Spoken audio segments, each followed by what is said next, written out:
میرے نزدیک اس دور میں قرآن مجید کے اس اعجاز اور اس کے ایک معجزہ ہونے کے لیے سب سے بڑی دلیل علامہ اقبال کی شخصیت ہے۔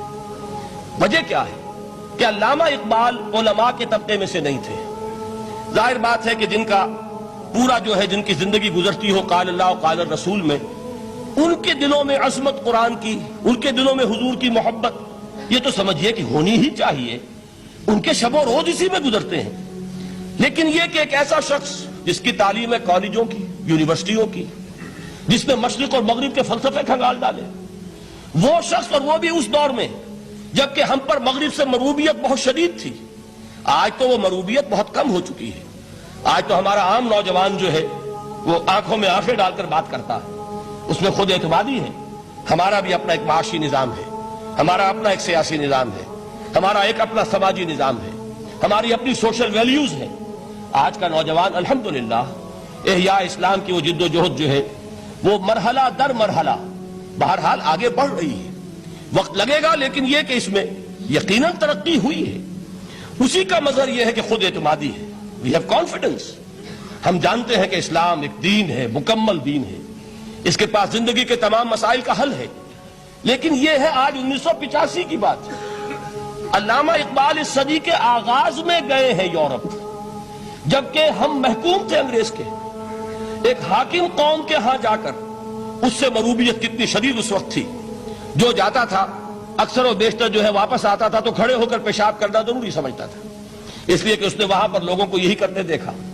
ان کا لباس، ان کی وضاقت، ان کی تہذیب، ان کا تمدن، ہر طرح سے ان کے گن گاتا ہوا، ان کے لیے وہ بہت قصیدے جو ہیں تعریف کے کہتا ہوا آتا تھا۔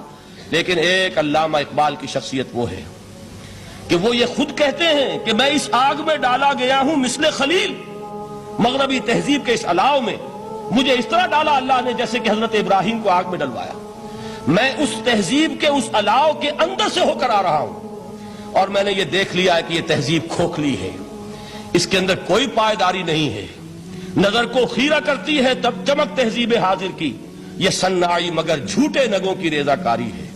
اور دیار مغرب کے رہنے والوں خدا کی بستی دکان نہیں ہے، کھرا جسے تم سمجھ رہے ہو وہ اب ذرے کا معیار ہوگا۔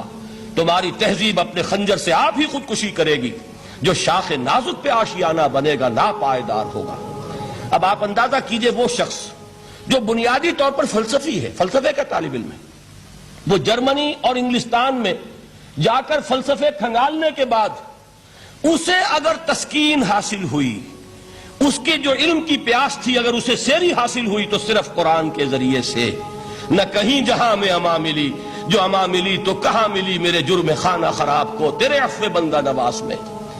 یہ وہ شخص ہے آخری زندگی میں ان کا کام صرف ایک رہ گیا تھا، قرآن کی تلاوت۔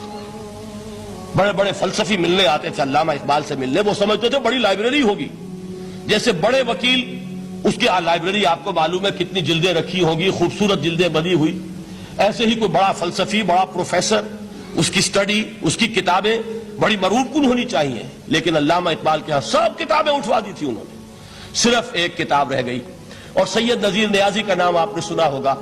انہوں نے جب یہ گواہی دی ہے، یہ واقعہ شاید آپ کے علم میں نہ آیا ہو، یہ بہت اہم واقعہ ہے۔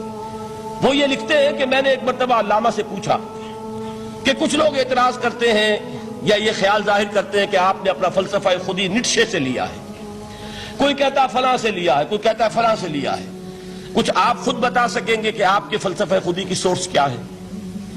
تو علامہ نے کہا کہ اچھا کل فلاں وقت آ جانا تو میں تمہیں لکھوا دوں گا، ڈکٹیٹ کرا دوں گا۔ تو سید نذیر نیازی کہتے ہیں کہ میں بہت خوش ہوا کہ یہ سعادت میرے حصے میں آ رہی ہے کہ علامہ اقبال خود مجھے تحریر کرائیں گے کہ میرے فلسفے کی سورس کیا ہے، میں نے کہاں سے اخذ کیا ہے۔ دوسرے روز وہ گئے، حاضر ہوئے، بڑے ہی ارمانوں کے ساتھ پینسل اور کاپی لے کر بیٹھے۔ علامہ نے فرمایا ذرا قرآن مجید نکال لاؤ۔ وہ قرآن مجید لائے، حیران ہوئے، یہ فلسفے کا سورس مجھے ڈکٹیٹ کرانے چلے تھے، یہ قرآن مجید کہہ رہے۔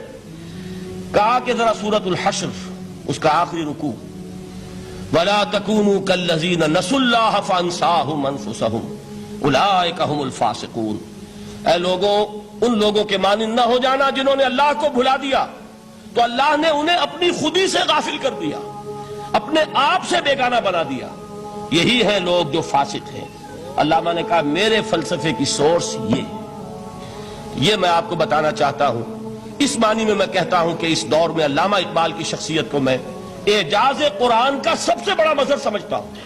ایک شخص 20ویں صدی عیسوی کی شخصیت، اور پھر یہ کہ وہ کہیں مسجد اور کسی مدرسے کے ماحول میں پلا بڑھا نہیں ہے، بلکہ اسکولوں اور کالجوں میں اور یونیورسٹیوں میں، اور صرف ہندوستان میں نہیں، انگلستان اور جرمنی کی یونیورسٹیوں میں رہا، جس نے اپنا لوہا منوایا ہے. وہ شخص اگر یہ کہتا ہے کہ میرے لیے فکر کی بنیاد، میرے فلسفے کی سورس، میری تمام سوچ کی رہنمائی جو ہے وہ اس کتاب نے کی ہے، تو معلوم ہوا کہ واقعتاً یہ قرآن مجید آج بھی معجزہ ہے.